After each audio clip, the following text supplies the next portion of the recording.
What's going on, everybody? Welcome to episode 101 of Screen Speak, the podcast that is always and forever about movies, life, and so much more. As you'd expect, it's me, Jordan Anderson. This is my podcast, my domain, and my world dedicated to unpacking why the world of movies and entertainment speaks so loudly to me, but I'm guessing also speaking loudly to you as well. Otherwise, what the hell are you even doing here? Actually, I just realized in saying that I could deter you a little bit, right? Potentially a new listener, that could be you listening right now, from being here and enjoying the pod with saying, what the hell are you doing here? Why am I talking like that? But don't worry. Don't you worry. I am not that guy that's going to jump down your throat right from the get-go like that. I don't lose my temper like a madman. That's just not who I am. So let me go ahead, let's dial it back. Let me ease my way more into this one, and let's just go from there. All right? Deal. So, remember when I said way back when, which is about 10 seconds ago, that my world on this podcast is dedicated to unpacking why the world of movies and entertainment speaks so loudly to you and also to me. Well, I meant that to be a smooth segue over into the movie that I'm talking about on this latest episode of Screen Speak, which coincidentally is called Unpacking. So Unpacking is an independent film that I got connected with a while back when I was at the Iowa Independent Film Festival earlier this year. It was not a movie that I got to watch directly at that festival, simply due to not being able to have the time to watch every single movie that was screened there or to view all the screeners that were given to me prior to the festival. Time, as we all know, can be the enemy like that sometimes. But that being said, I did get a chance to meet two of the cast members of the film that were there. Michal, which I think I'm saying her name right. I always struggle with her last name. I don't know why. And Katie Braden. So Michal starred in the movie alongside Katie and several other actresses, and in addition to Michal starring in the movie, she also co-directed it and co-wrote it alongside director and actress Alexandra Clayton, who I would come to meet later, but not at the festival. So, anyways, I met Michal and Katie at the Iowa Independent Film Fest, and I would say that we hit things off right from the get-go pretty much. They told me about themselves, told me a bit about their movie, and how their overall experience was going at the festival. Overall, we had a couple of nice chats, even shared breakfast at one point at the filmmakers' breakfast that they had at that thing, and kept trying to see if our paths during that time at the festival were going to cross to be able to watch their movie and have a talk about it while at the festival. In short, this did not happen.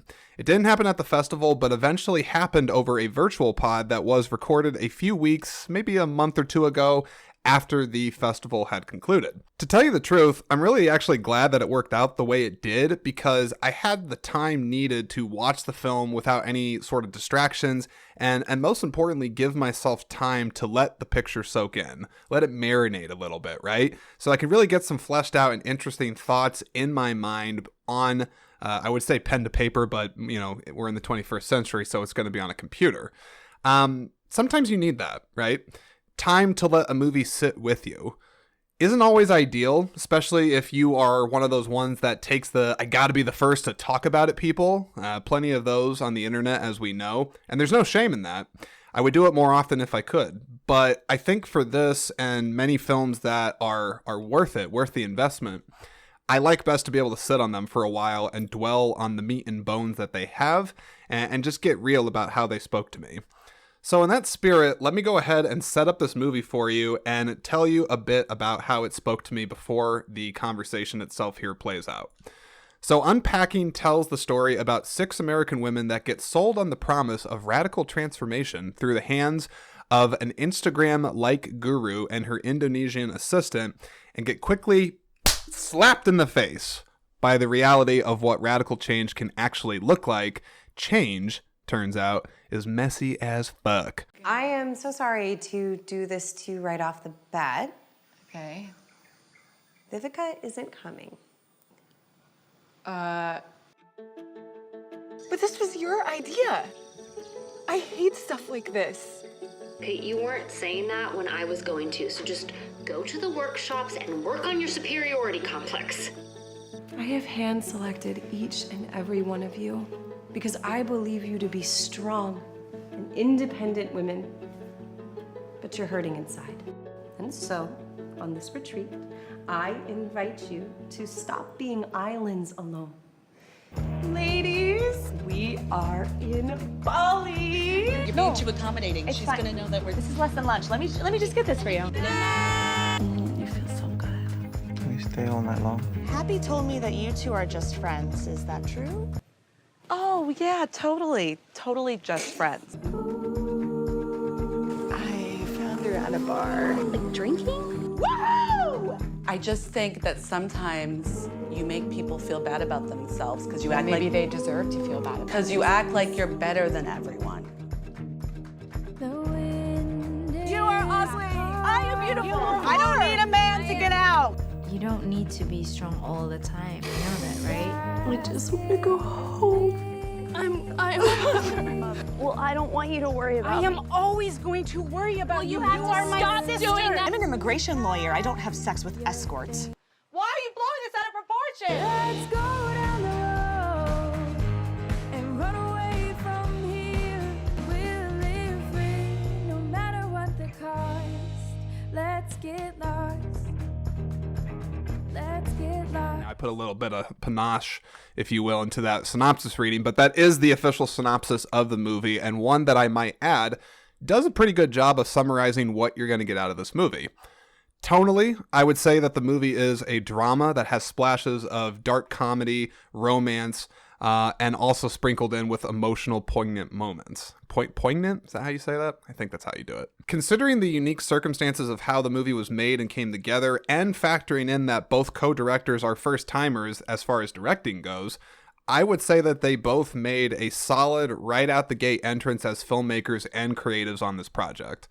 The movie clearly has a heart, I felt, and it possesses a certain kind of raw, realistic energy to it.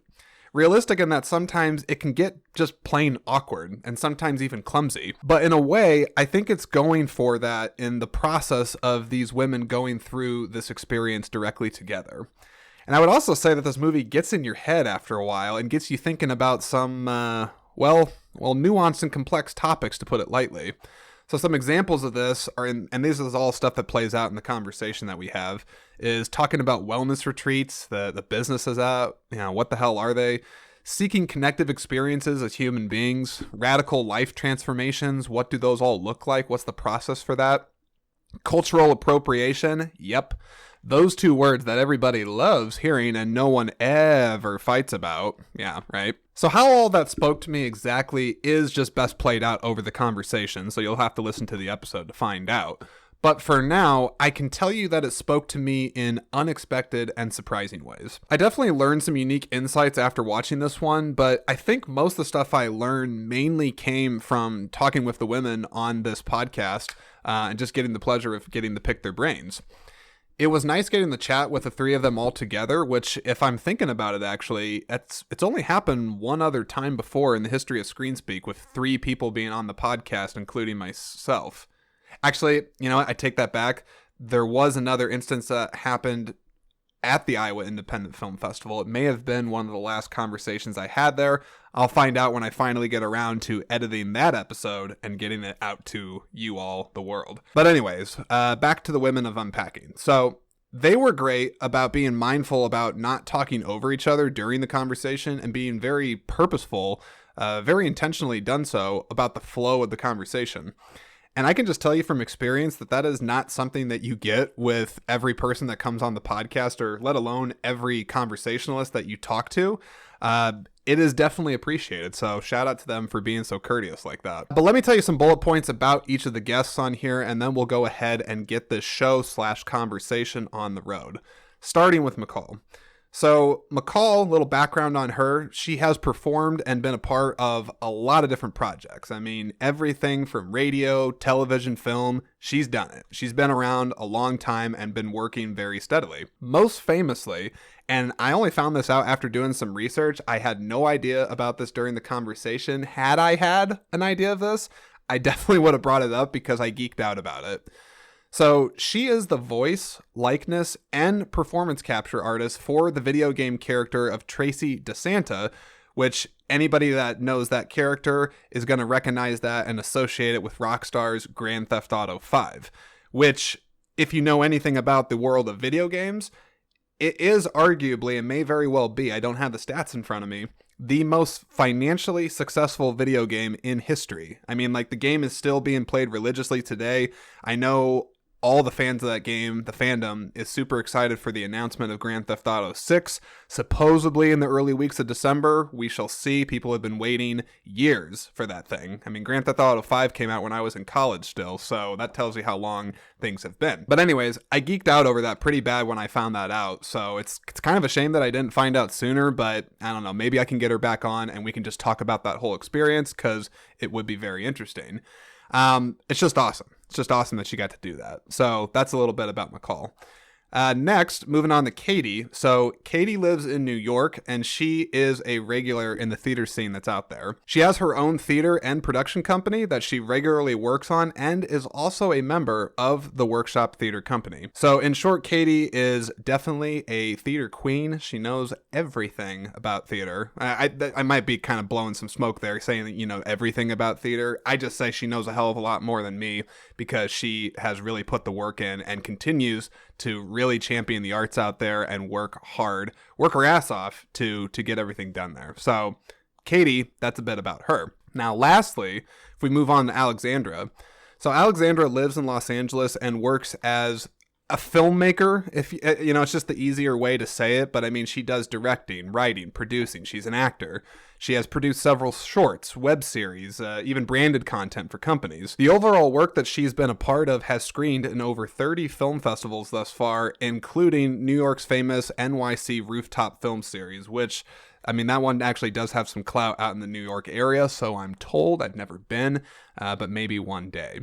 So, almost done with this introduction, but I gotta say this. I encourage each of you, after listening, take a moment and look up these artists and filmmakers. All of their information, as always with any guest I have on the podcast, is going to be found in the description of this episode. So, description of this episode, look up their information.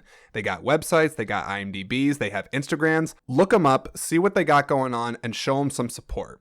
They're all super nice and unique in the approach that they take to the craft of filmmaking in more ways than one. You'll know what I mean by that when you listen to the conversation. All right, I think that's what I got for you in this intro. Otherwise, you know what else you need to do. Hit the follow button on what you're listening to this on. Do the same for the socials. Feel free to drop a rating for this podcast too. I always forget to mention that one, but that one does help the visibility and reputation of this show, so definitely go ahead and do that. And lastly, now you just get to do the easy part and enjoy listening to our conversation on the little indie that could, Unpacking. Cheers.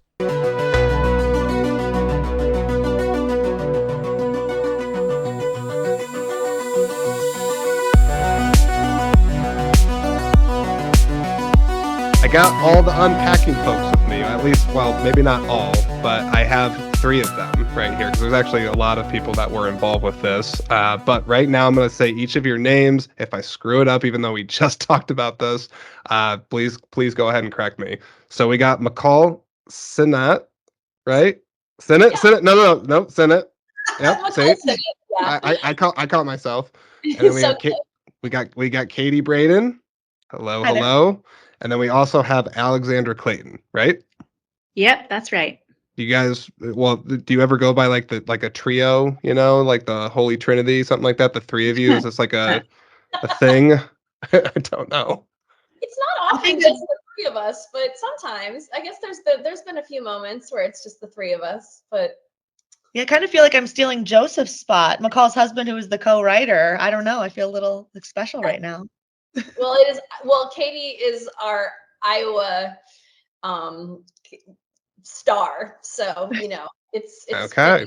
Is here, yeah. So I suppose I should ask just the 3 of you right now, because you mentioned that Katie's the Iowa-centric star here, but where are all 3 of you from, respectively? Well, I grew up in Iowa, and I have lived in New York for the past 21 years, though. So I consider myself a New Yorker at this point, but I'll always be an Iowa girl at heart. That makes sense. Yeah, I grew up in Norfolk, Virginia, coastal Virginia, but I've lived in New York or LA for like my whole adult life. Sweet. And I grew up mostly in the Bay Area in California, and now I live in Los Angeles. Okay, very, very cool. So we got, like, you know, East and West Coast representation with a little bit of Midwest flair thrown in there too. So I like that.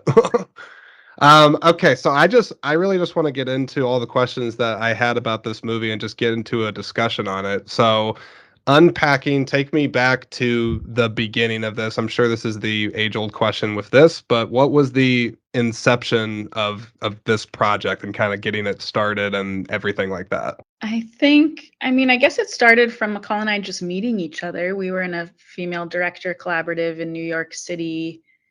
That was really lovely that we met a lot of community through. And I think there just sort of got to know each other, had an affinity for each other. Michal was bi-coastal at that time, and I was thinking of visiting LA. So I visited her when I came out here and sort of talked to her about what it'd be like to live here. And I think that sort of solidified our friendship. And it wasn't like too long after I moved that we were like, we want to work on a project together. Let's work on a project together. And then I'll let Michal take the inception of like what that project was. The next step, we'll go in stages. Yeah, so we both, Alexandra and I both were trying to get larger budget projects off the ground and really trying to like just hitting walls with the finances, as so often happens with independent films. And I was working as a flight attendant at the time, so I could fly for free. Oh, and wow. My husband also had flying privileges, and so we went to Bali the year before we shot this. We went to visit we went to Indonesia to visit his cousin who was doing the Peace Corps there in mainland Indonesia in Java. And while we were there, we were so close to Bali. I was like, we have to go to Bali. So we went to Bali for like 3 days, and I just really fell in love with it. And I came back, and I said to Joseph, my husband, who's our third writer, I think we should make a movie here. And he was like, all right. And I don't know, I can have big ideas that I guess I follow through on, but it's still like, it's a loaded thing to just say. But I left this like long message for Alexandra, kind of pitching her this idea and proposing that we could write a group of friends and colleagues and propose a working vacation to make a movie. And then that's how we could kind of initially finance production. And Katie and I have known each other, like, I won't say how many years because, why? But a long time. She's one of my oldest Her friends. whole adult life. Yeah, she's like probably my oldest New York friend. You're one of like the first 5 people I met in New York. So yeah. And so Katie and I, we went to drama school together. So we were in a conservatory together that was like a 40-hour a week, 9-month classical theater training program. Wow. And yeah, there was only 8 of us. So we had 6 teachers. So it was pretty intensive, and everyone was very different. And I mean, I'm close to Katie and also one other person, our friend Kelly from that. But like, yeah, she's like, she and I both had like, I think an immediate affinity for each other's work ethic and talent and can-do happy attitude. But I'll let Katie tell more. So I got this email from Michal that I knew and someone named Alexandra that I didn't, that said, do you want to go on an adventure? And I'm the kind of person that says yes. If it sounds like a good potential story value later, then I will give it a go. So I signed on to participate. And in this case, I really was interested in doing some acting, but also all of us had to take on different components in production as well to collaborate in the collective. So I think there were 13 of us that responded to this email and said, I'm game to go to Bali and finance my own way there and be on the production team. So I became the line producer and help see this project move forward. Was there anybody that you had initially invited to, in this Bali invitation that like they didn't come and you really wish they did after the whole thing, or did it all kind of work out with the people that were intended to be there? I think there were definitely people that, well, I mean, some very dramatic things happened. Like our assistant director like made it to Bali, but then got dengue fever from like having stopped in Thailand. And what kind of fever? What fever is that? They call it the bone breaker, like the bone Jesus. crusher. It's like a very debilitating. I mean, her white It's blood cells mosquito borne, gives you really high fever. It was Damn. she almost died. It was really dramatic. So there were people that we definitely would have loved to have been there. I mean, there were Mhm. And her husband, we have to admit, her husband was was supposed to be our AC, and he just stayed in the hospital with her the whole time. So we lost Oh, both of wow. those roles before the production even began. Jeez. She's Also- totally recovered. They're thriving. We're gonna have a baby. That's great. And we kept them as collective members. So, because we just felt like they made agreement was kind of like, if you get yourself to Bali, you are a member of this collective. And they got themselves to Bali. So, it's not their fault that this horrible thing happened to them. So it would have been lovely to have them because we definitely, and there were also like Natalie who played Vivica. She was supposed to come, so she had a larger role in the film, but she had a baby shortly before production started, and the reality of like what she thought would be her reality versus like actual mothering, she decided it was too much for her to go, and so we rewrote her character like to have it All that on she phone. like so that would have been the Vivica Ina relationship. Like Ina's journey changed a lot because she was like ghosted by her lover, and it would have been a very different situation if she had, if Natalie had gone. Katie's character, Katie's Grace, was also supposed to go. So there was like this whole earlier draft where like Grace like does drugs at the retreat. I just want to take a pause to say that for people like not as familiar with the names, that Vivica is who you see in all the phone conversations and video calls, and that Grace is Alice's child, who she references many times. Right, but so there were like different versions of the script because like as we were like going towards production, like there were major shifts in people coming or going, and so it was we were constantly pivoting. Well, I feel like you have to, given the budget that you no doubt had to work with on it, but then mostly just the logistical challenges of being in such a remote place from the United States and whatnot. I think regardless of a movie's scale or production, it's really a miracle anytime a movie actually does get made and kind of comes to fruition and sees the light of day in an audience because of all the schedules and timing and all the stuff that has to be in place. And, a lot of the time you can't plan for everything that happens with it. So I would just imagine that to be very unique to this experience that you're talking about, because Bali is, I don't know anything about Bali. I'll ask questions about that later. Yeah, you're right. It is a miracle. And I feel like the people always say that, but having done this, I definitely think it's a miracle. Did I see right too in the research I was doing for this that you all shot this in 13 days? Yep. Yes. Wow. I just say wow on that because like it's impressive because there's a lot of really good camera work that's in the movie. You clearly do a lot of things that are, quite literally shot on location. I don't know how often the locals are aware that there's cameras there or whatnot, or some of that. Yeah, they're all aware. They're okay. They all sign releases. Okay, I guess actually, that makes sense from a legal perspective. Do a lot of movies get shot in Bali? I don't think so. Yeah, because I'm trying to think of any that I'm super familiar with that have, and there's not really that come to mind other than Unpacking. So there you go.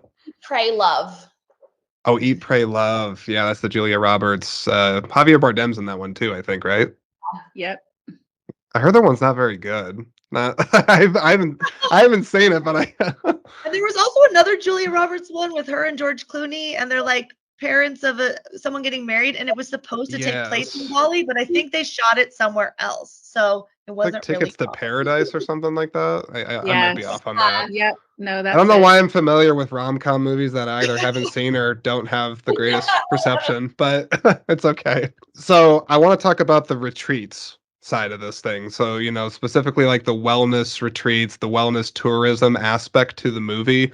I feel like I've seen wellness retreats be depicted in other movies, not really with like an all-female cast and in the context of this movie, but I'm just curious what you all know about wellness retreats from either like your own personal experience, or did you just put that in here as part of the story and research that? So I think we can probably all add to this a little bit, but I've never been on a retreat like that, but I've been interested in so many aspects that come into this retreat. So I've certainly taken a lot of like afternoon or one day workshops around yoga or meditation or female empowerment or breath work or, and then I have lived in New York and now Los Angeles, which is like one of the wellness capitals, I feel. And it's just sort of a ubiquitous part of so many conversations and so many people's lifestyles that I certainly do know people personally that have gone on these retreats and that actually lead these retreats.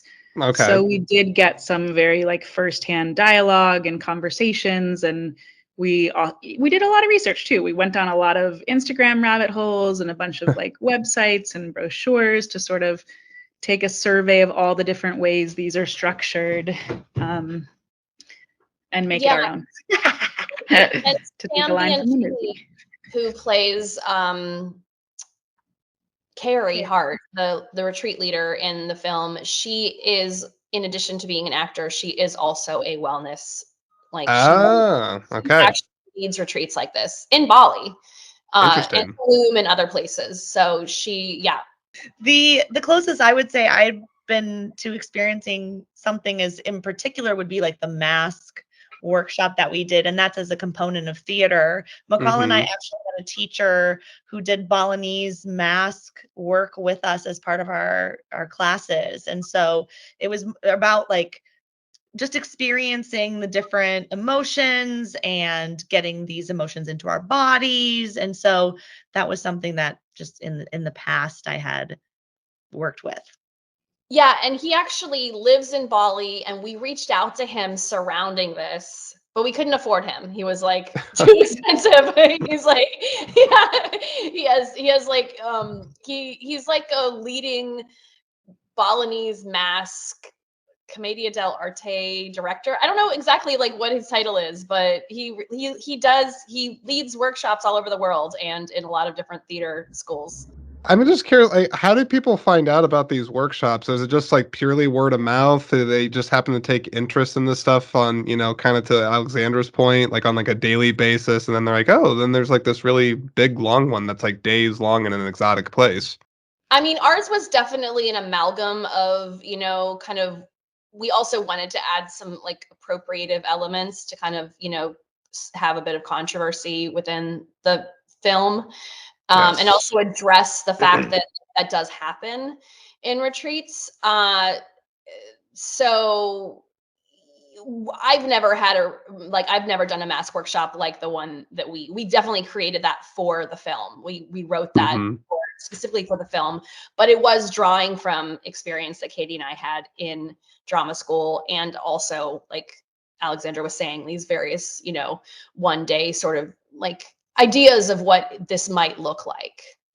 And I will say too, I think I've sort of already said it, but if you seek out sort of any of the components you see in this, you'll find flyers, emails, advertisements, there will be retreats that like tie into almost any sort of wellness practice that will inevitably be advertised to you if you just have a toe in that world. Like, they will find you. The opportunities will find you. And if you're looking for them, there's tons to choose from.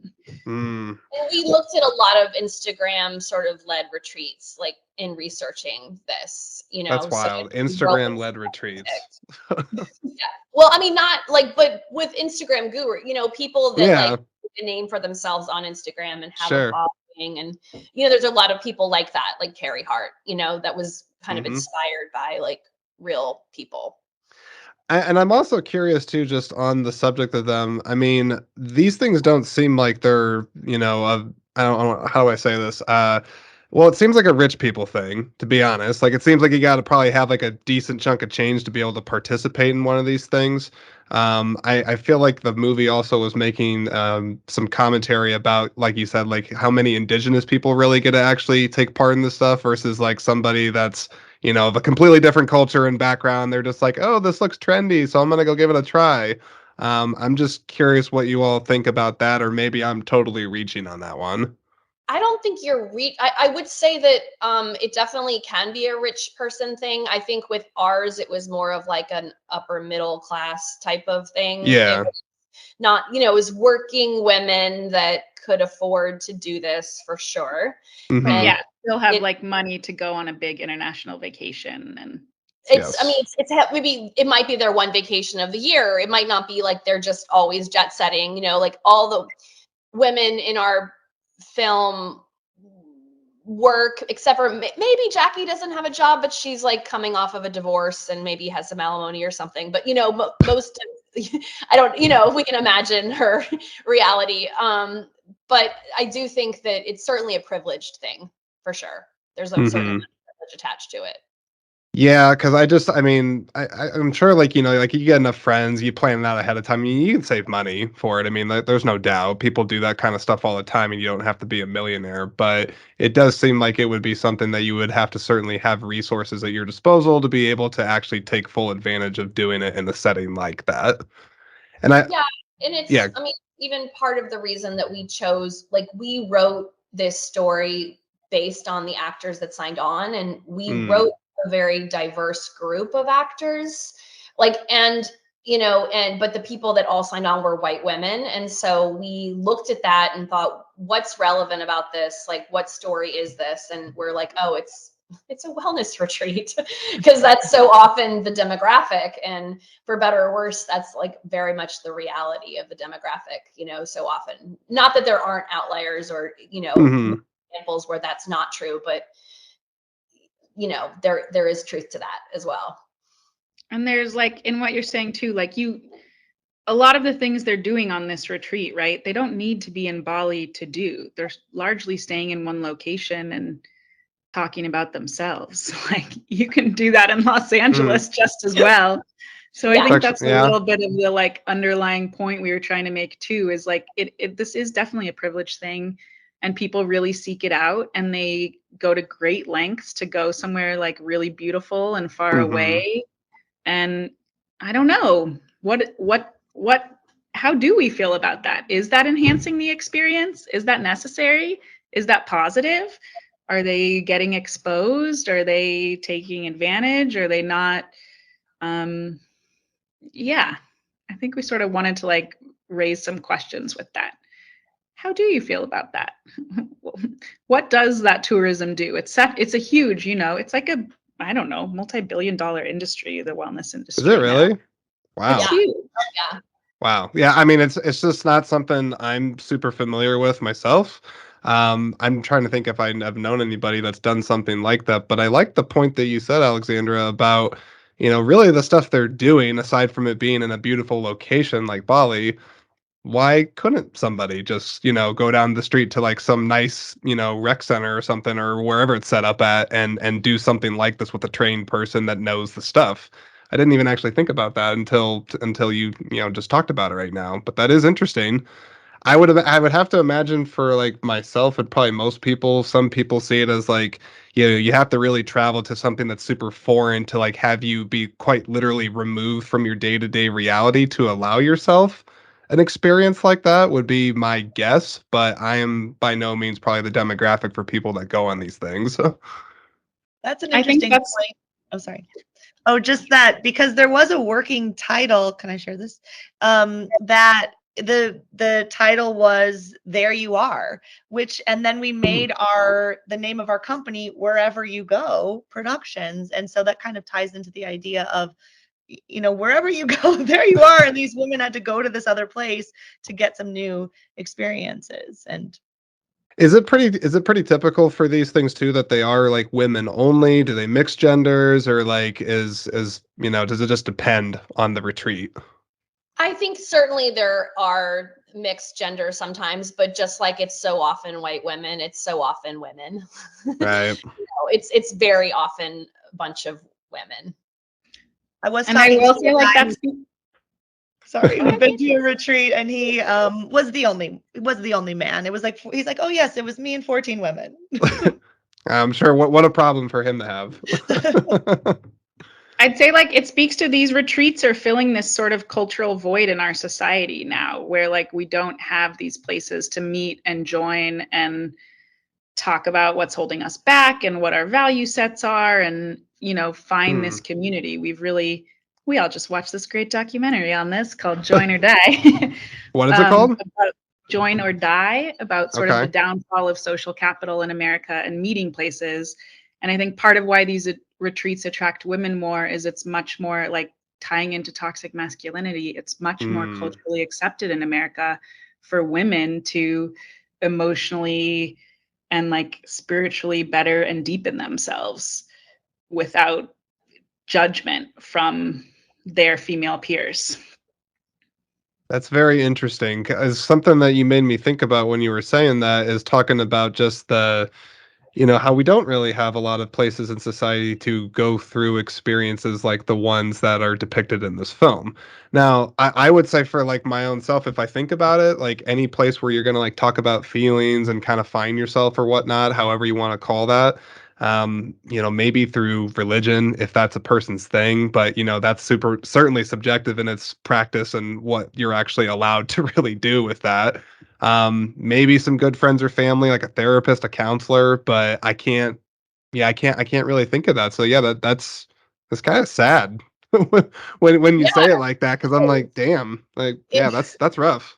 It is. I mean, if you look at like our parents' generation, so many more of them were like going to church or synagogue or a mosque. There was like community built around religion. And I think like our generation, that's really, I mean, it happens, but it's not the majority anymore.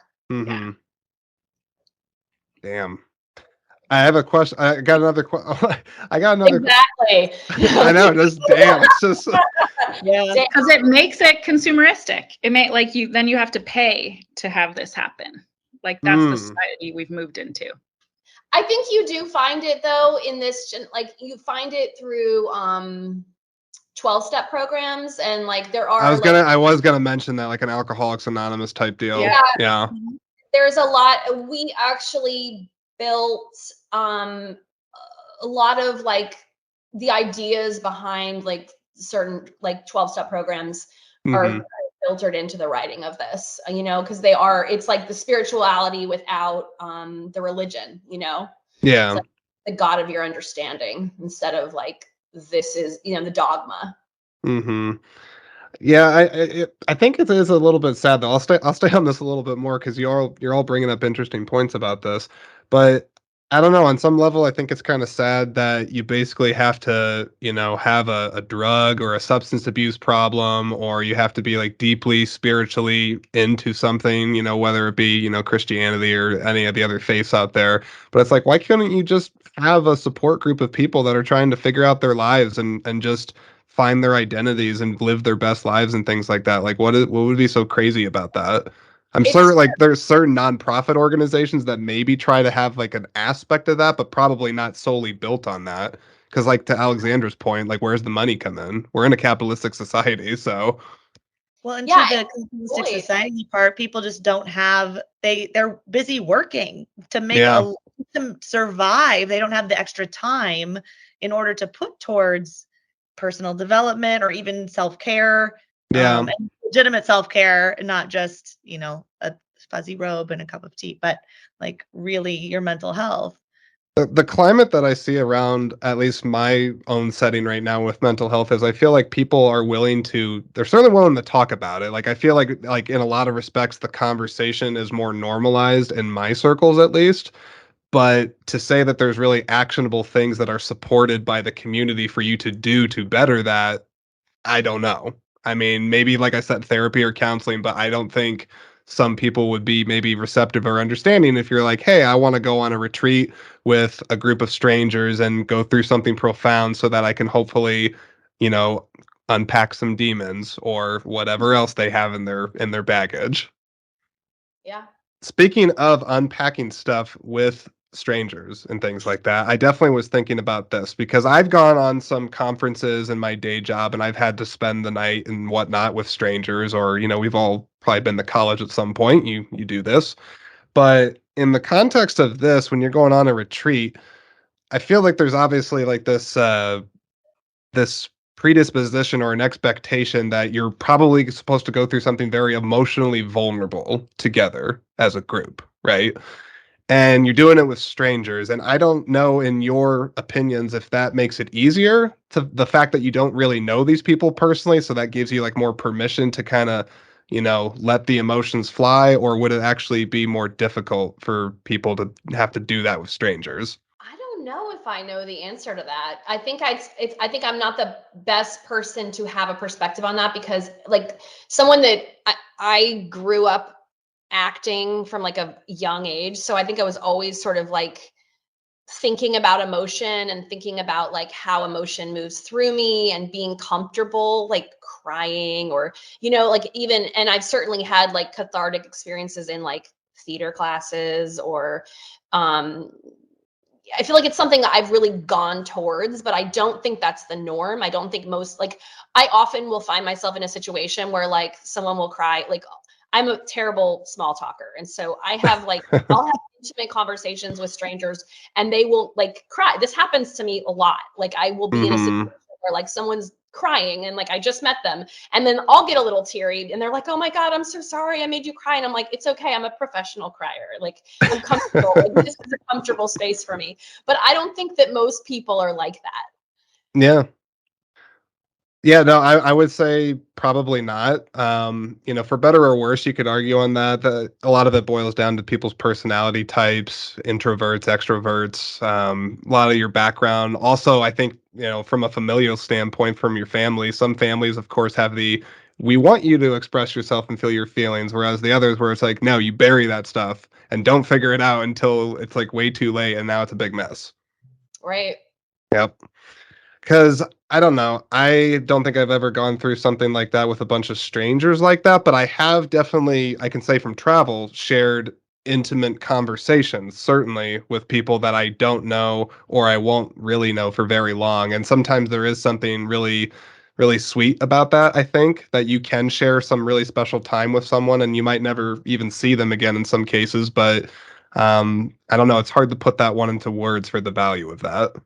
Yeah, I think it really, like, everyone's going to have a different proclivity to that just based on how introverted or extroverted or what kind of family they grew up in. But I can certainly see it being easier for many people to open up to strangers because there's not preconceived ideas of who you are and how That's you true. behave. So if you have something holding you back and they're like, "Wait, what? You what? Huh?"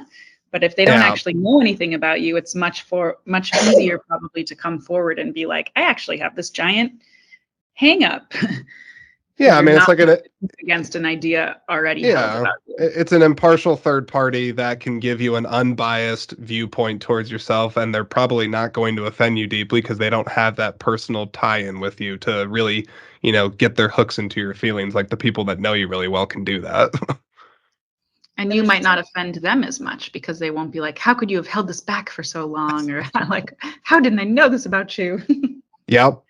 I also was thinking too when I was watching this with just the retreat aspect and kind of this, unpacking of the emotional baggage. And I feel like there was this desire for a lot of the people there, maybe not all the women there, to go through some sort of a radical transformation. Like it's not enough to just like unearth the stuff, but they want to come back from it a changed person. Am I right on that? Or Totally. Yeah. I mean, one of our like earlier taglines was like, "How do you reset your soul in a week?"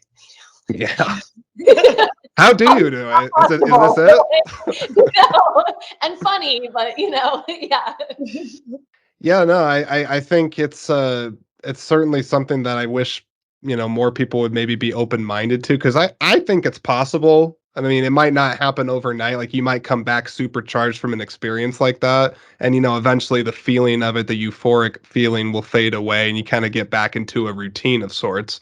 But I definitely think if you can catch that spark from an experience like that and channel it into your life, it doesn't take much for that to, sort of transcend over into the rest of your life and really start to change other aspects that you didn't realize needed changing from this other thing about yourself changing. I hope that makes sense. Yeah. That does make sense. I think that's like definitely something we were going for is like, yeah, it's not possible to actually have this massive transformation in a week, but it is possible to like grab a seed or like put a Yes. crack in something that can then grow when you go back to your life.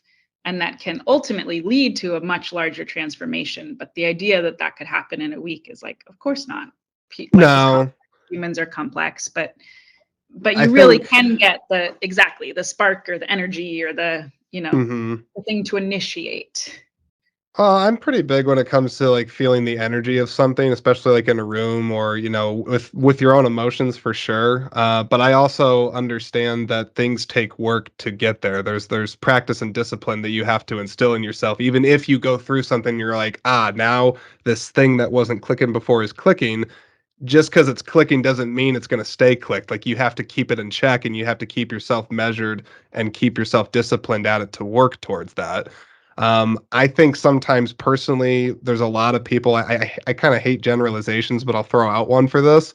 Um, I think a lot of people we live in a society now where there's a lot of instant gratification expectations, where it's just like, I should do this and it should just do that, and I don't have to do any really extra work to get past that. I would maybe hope that people would go through something like this and understand that, well, no, just because I saw it on Instagram and I went out and did it, I actually have to do some follow through work to make the stuff stick. Now, far as the transformation side of things go, I feel like there's a couple of different ways you could classify that. There's spiritual transformations for sure. Some people are in spiritual crisis all the time, and they certainly have a hard time talking about that. You have your physical ones. I just wasn't sure if there's any of those that you find more difficult than others to go through. Us personally, like in our own lives, Sure. spiritual versus physical I mean, I can speak to your experience, Michal. Okay. Well, I would just say, I mean, because knowing you, you're such an open person, and I won't allow you to share specifics, but during this movie, right before we made it, and then like in the year after we made it, you had a lot of physical health challenges, and it was the first time in your life you had ever had that, and it was much more difficult for you than something emotional, which you were so much more experienced in. You were like suddenly challenged by your body as the limiting factor. And I think like that led to a whole nother kind of growth in you. You can speak to it yourself now. But we had a lot of discussions about that at the time. Yeah. Like if you haven't had, when you first wrestle with physical issues, like there is something, it's just a whole nother boat. They're like, I don't know if you can really compare the boats. They're Alexandra is right. So Charlotte, I don't want to, I don't know if anyone's listening to this podcast, like whoever's listening to this, I hope that they've seen the movie, but I hope it's also not too much of a spoiler. I think I have to say this.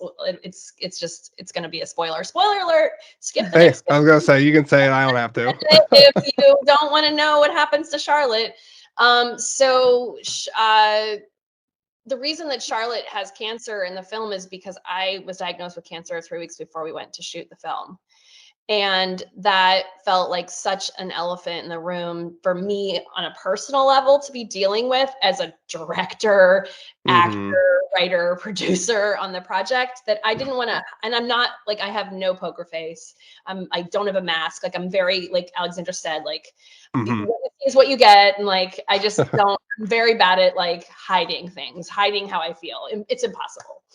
Alexandra won't even like, she won't go to a bad movie with me because I'll just like stare at her and be like, if we go to a movie that like, so I don't know, like a colleague, and like, unless if it's bad, I'll just like look at her and she'll be like, stop looking at me. Like, I'm like, they're in the room. They can read your face.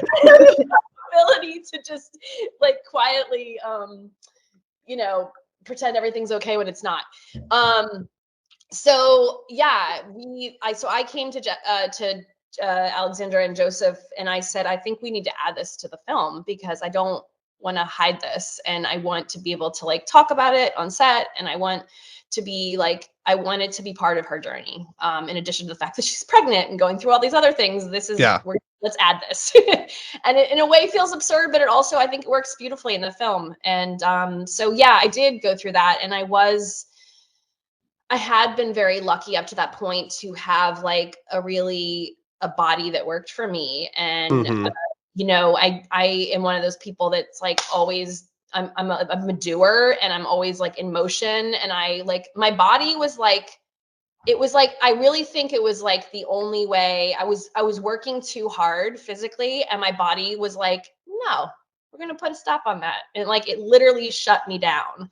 Right. And so yeah, the last few years have been a real growth and also empathy building, because it's, you know, it's let me learn about like, I mean, I can remember after the surgery, like I had two surgeries now for cancer. I'm fine now. I'm like 2 years cancer free, but I went into surgery 3 days after we got back from shooting.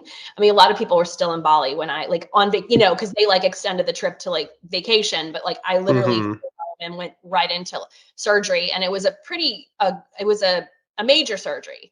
Mhm. Uh, it was my thymus was removed, which is it's a gland that sits like kind of between your lungs and your heart. So like Mhm. I had an ear, nose, and throat doctor that performed it. There was a heart surgeon in the room, and then also like um, plastic surgeon. So I didn't have, you know, huge. Yes, it was very nice. It was like anyway. And then the second one was just a heart surgeon. So like it was actually Mhm. growth was removed from my heart. So um I can remember like walking across the street after like having like maybe a week or two after surgery. Like we lived in California at the time. I was bi-coastal, and we lived across the street from this dog beach, and I was walking across the street with my dog, and the dog, like Jasper, was just like pulling on me, and he wanted to go so much faster than I could go. And I remember like this car, it was waiting for me to cross, and I swear it took me like 15 minutes to cross this, you know, this little street. And I was just like in a flash thought about like all the times I had been impatient with like someone, like, you know, maybe an older person crossing the street, or like it just gave me so much empathy for people that like have, you know, that just don't move quickly, because I am a very quick person, and I didn't have a lot of empathy for that. Like I just was like, why are you so slow, you know, like, and then I Right. was really put in my tracks. And so yeah, I think that was I mean, ultimately going through that, I'm one of those people that really believes that we don't get to decide what happens to us, but we do get to decide how we respond to it. And so I choose to see what I went through as a gift, because Mhm. what I went through, and I want to learn from what I go through, because otherwise that just feels like a waste to me to not like grow and learn and from whatever happens, you know? Yeah. So it was ultimately a very growth filled, great experience going through cancer, even though I wouldn't wish for it. You know, I wouldn't say like, I Right. would definitely like that to happen again. But I do think that I did, from the physical, just to take a full circle, I guess, like from that Mhm. physical thing that happened to me, I did experience a lot of spiritual growth. One, that's obviously very powerful to have to go through that. And I mean, like, one, you did a good job of articulating that. So, I mean, kudos. Because not everybody, I think some people actually take for granted that there's others that are able to really speak to their experience well. And then there's others that have a very hard time actually vocalizing it, let alone just sharing it with an audience. So I certainly appreciate that.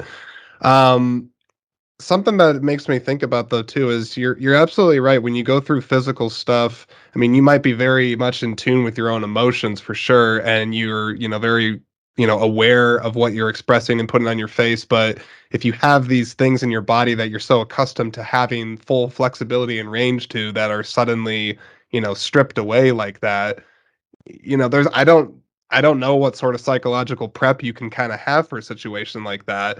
Um, it can break you or destroy people in certain cases, and obviously lead to tremendous strife and family drama and whatnot. Because anytime a family member is ill, I mean, if you're fortunate enough to even have a family, it affects everybody on that. So I'm happy to hear you're better.